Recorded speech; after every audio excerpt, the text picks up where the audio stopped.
যখন ঘর থেকে বের হয়ে মসজিদে যাব, মসজিদ আবাদ করার উদ্দেশ্যে তথা নিজে নামাজ পড়া এবং অন্যদেরকে নামাজি বানানোর উদ্দেশ্যে যখন মসজিদে রওনা করব, তখন কিছু নিয়ম, কিছু আদব রয়েছে।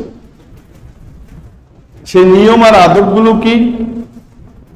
মসজিদ থেকে, ঘর থেকে যখন মসজিদের দিকে বের হব, শরীরটাকে পরিপূর্ণ পবিত্র করে বের হব।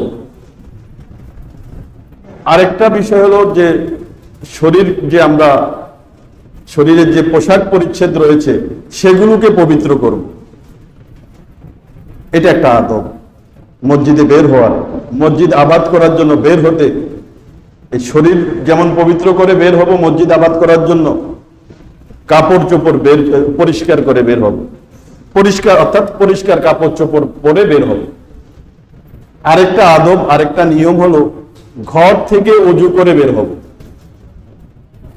মসজিদে ওযু করা যায়, কিন্তু ঘর থেকে ওযু করে বের হওয়ার ফজিলতটা বেশি মসজিদে এসে ওযু করার চেয়ে।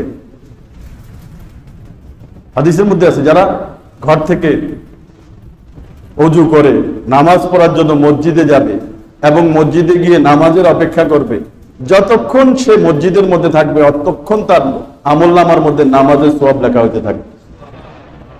এবং নামাজ শেষ হওয়ার পরেও যতক্ষণ মসজিদে থাকবে, যদি নামাজ পরিপন্থী কোনো কাজ না করে, দুনিয়াবি কথাবার্তা না বলে, ওযু না ভাঙে, অতক্ষণ পর্যন্ত তার নামাজের সওয়াব উঠতে থাকবে আমলনামার মধ্যে, কবুলি নামাজের।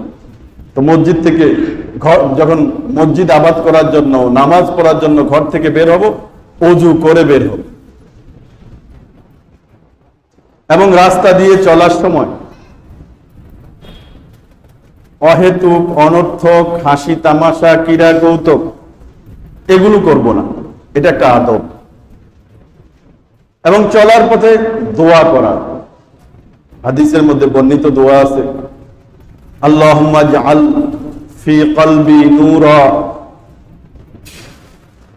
ওয়া ফি লিসানি নূরা